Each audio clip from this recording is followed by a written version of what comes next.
Un tema que analizamos de inmediato con un invitado en nuestros estudios en Caracas. Saludamos a José Antonio Ejido, doctor en Sociología de la Universidad de Marsella, escritor, articulista, profesor de la Universidad Central de Venezuela. Profesor, bienvenido a Telesur, ¿cómo le va? Muchas gracias por la invitación. A usted muchas gracias. Yo quisiera comenzar este análisis, profesor, con los posibles escenarios. Lugansk y Donetsk dicen que son repúblicas independientes. Este mismo lunes, Donetsk le pide a Rusia su anexión, su adhesión. El gobierno ruso se muestra cauto. ¿Qué puede pasar en un posible escenario que Rusia no lo acepte? Mire, lo primero que hay que decir que es en el territorio ucraniano en este momento las únicas autoridades legitimadas por el pueblo y democráticas son las autoridades de las repúblicas populares de Donetsk y de Lugansk. Las autoridades de la Junta de Kiev nacen de un golpe de Estado fascista apoyado por Washington, son totalmente legítimas y buscan legitimarse mediante unas elecciones presidenciales. Escenarios posibles. Mire, se han proclamado no dos repúblicas, o la intención de convertirse en repúblicas populares eran 4 repúblicas. Una, la de Odessa, la de Kharkov, la segunda ciudad de Ucrania. ¿Que decidieron postergarlo? Que decidieron efectivamente postergarlo. La de Lugansk y la de Donetsk, que no aceptaron la recomendación que les hizo el presidente Putin, evidenciando que ellos no son ni subordinados ni agentes del gobierno ruso, como lo planteaba la Junta Fascista de Kiev. Bien, ya las únicas autoridades legítimas, insisto, se han proclamado como repúblicas populares. Pero el proyecto es que se produzca el referéndum en las otras 2 repúblicas populares. La situación no es fácil porque hay que recordar que el día 2 de mayo se ha producido un crimen demencial cuya responsabilidad es de la Junta de Kiev.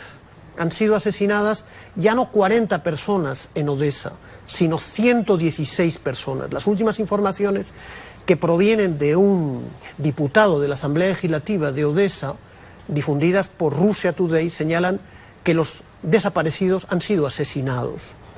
Por lo tanto, son 116 muertos. Usted imagínese cualquier gobierno del mundo que sea responsable de haber abrazado y de haber asesinado a 116 personas, pero eso buscaba una finalidad política, es frenar el referéndum en Odessa, destruir en la cuna la República Popular de Odessa, también hacer lo mismo en Kharkov, y con eso evitar la proclamación de una federación de repúblicas populares que ya tiene un nombre, se llama Novorossiya, la nueva Rusia, que busca en realidad crear, ellos lo han dicho abiertamente, un cordón sanitario, es decir, abrir una línea de defensa frente a una dictadura fascista que se reivindica abiertamente de los neonazis, de los nazis de la Segunda Guerra Mundial y que tiene todo el apoyo de la Unión Europea y de Washington.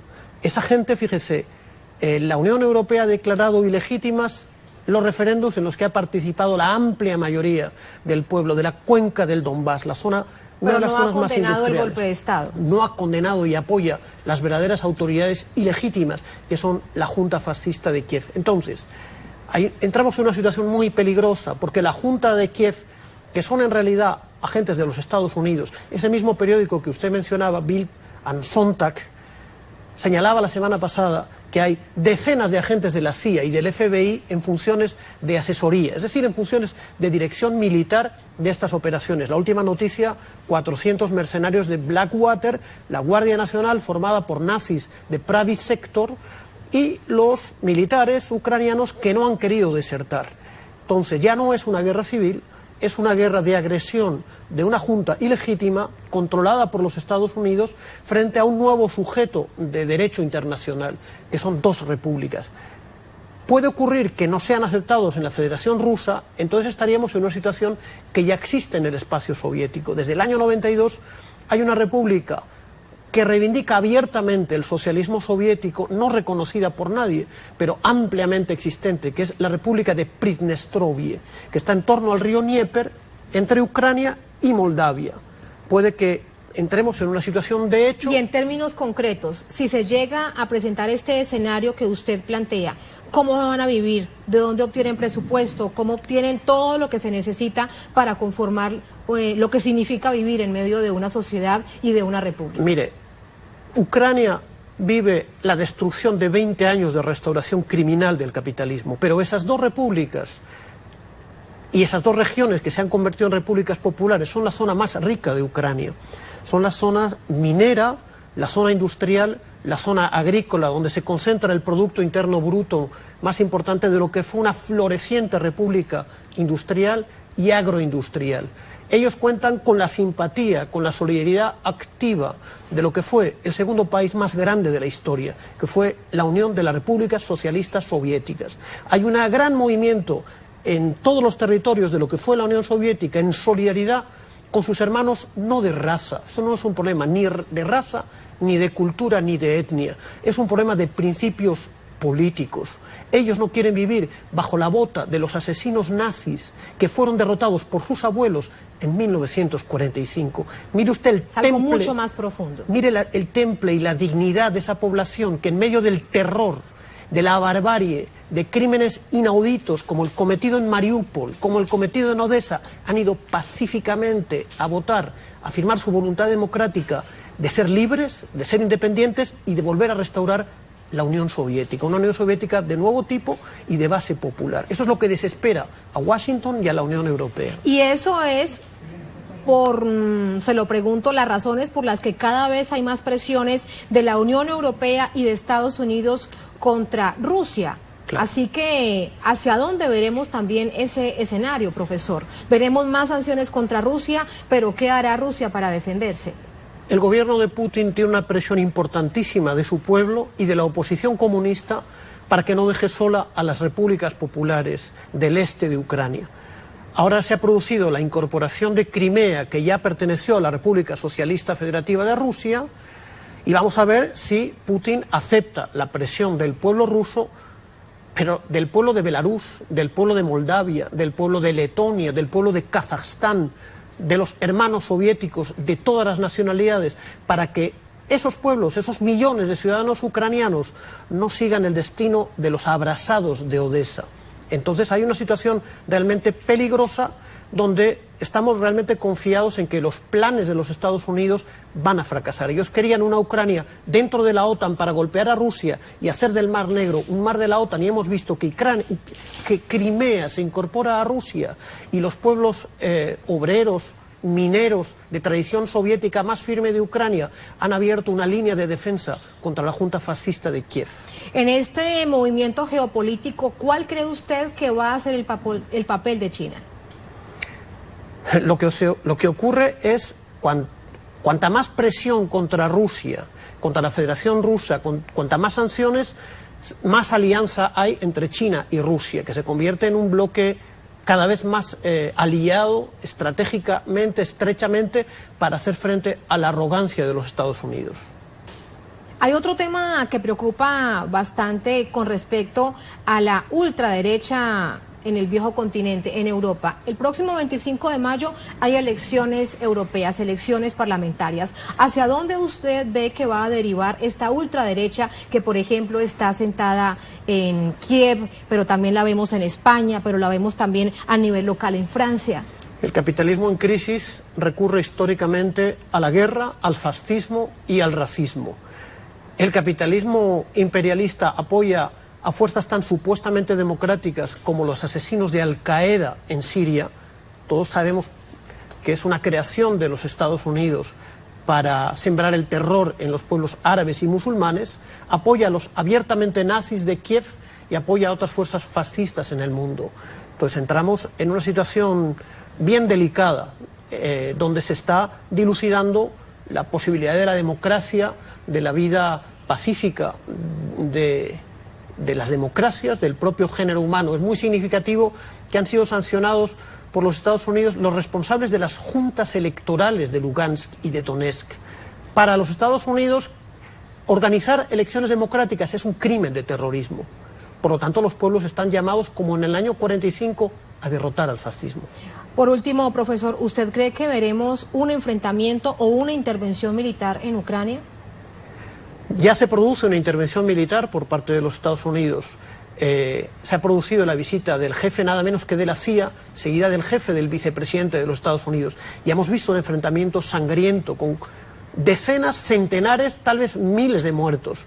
Y si el mundo, no solamente Rusia, China, el mundo no detiene la mano de los Estados Unidos, vamos a ver una guerra espantosa en Ucrania, como la vimos en el Cáucaso, como la vemos un poquito más abajo, que es Siria, cuya responsabilidad es fundamentalmente y únicamente de los Estados Unidos y de sus aliados. Pues ojalá que no se llegue a eso por el bien de la humanidad. Profesor, muchísimas gracias. Gracias a usted, muchas gracias. Ahora, el este del país. Ahora es el turno de Odesa. Vamos de inmediato a establecer un contacto con nuestro compañero Julio César Mejías para la actualización, toda vez que se habla de una guerra civil que ya está en marcha. Hay represión por parte del gobierno, represión motivada por esta fuerza prorrusa, fuerzas independentistas que buscan adherirse en algún momento a la Federación Rusa.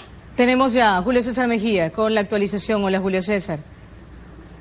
Sí, hola, muchas gracias a mis colegas allá en Caracas, Marayira y Abraham, y un saludo a toda nuestra teleaudiencia.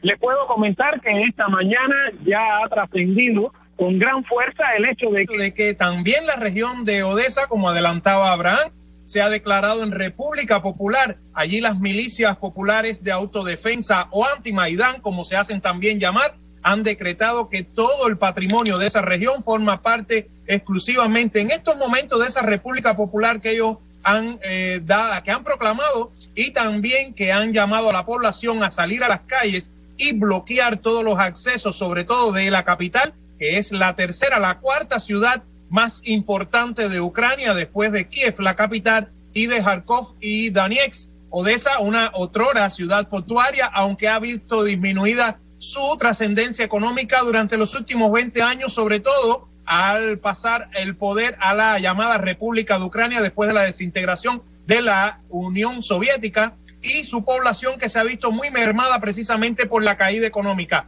Ahora han decretado esta República Popular, Abraham, se están concentrando en varios puntos de la ciudad y se están haciendo fuertes, como bien lo han hecho también en la región del este en los días anteriores, en Kharkov, en Donetsk y en Lugansk. Todo ello, Abraham y Marayira, pese al intensivo que ha hecho el gobierno con el envío de tropas y divisiones militares tanto hacia el este como hacia el sureste, donde en este caso se ubica Odesa. Eso fue lo más importante de la mañana, pero les comento que también en el transcurso de la jornada una muchedumbre de mujeres se rodeó a los blindados que se encontraban en la ciudad de Kramatorsk, y allí los oficiales de estas unidades blindadas escucharon las quejas y le transmitieron además el parecer a los soldados que ruso hablante al fin coincidieron con ellos, levantaron e izaron la bandera rusa en alguna de estas unidades blindadas, y así se dirigieron a Slaviansk, la otra ciudad donde también se han confrontado fuertes ya enfrentamientos entre las milicias populares y las tropas enviadas por el gobierno interino de Kiev.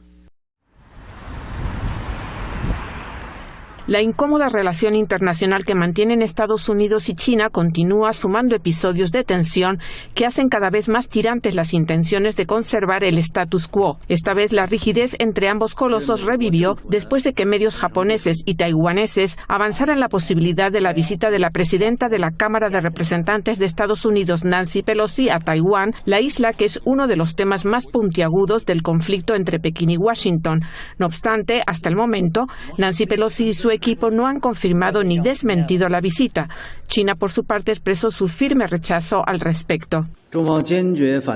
China se opone firmemente a cualquier forma de interacción oficial entre Estados Unidos y Taiwán. El Congreso de Estados Unidos es parte del gobierno estadounidense. Debe adherirse estrictamente al principio de una sola China, sostenido por el país norteamericano. Durante sus declaraciones, el vocero de Exteriores del gigante asiático afirmó que esta visita violará gravemente el principio de una sola China y las disposiciones de los 3 comunicados conjuntos, socavará gravemente la soberanía y la integridad territorial de China y además de afectar gravemente la base política de las relaciones entre China y Estados Unidos, además de enviar una señal muy equivocada a las fuerzas separatistas en Taiwán.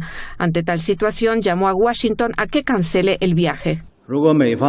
Si Estados Unidos insiste en salirse con la suya, China tomará medidas enérgicas en respuesta para defender su seguridad e integridad nacional. Estados Unidos será totalmente responsable de todas las consecuencias.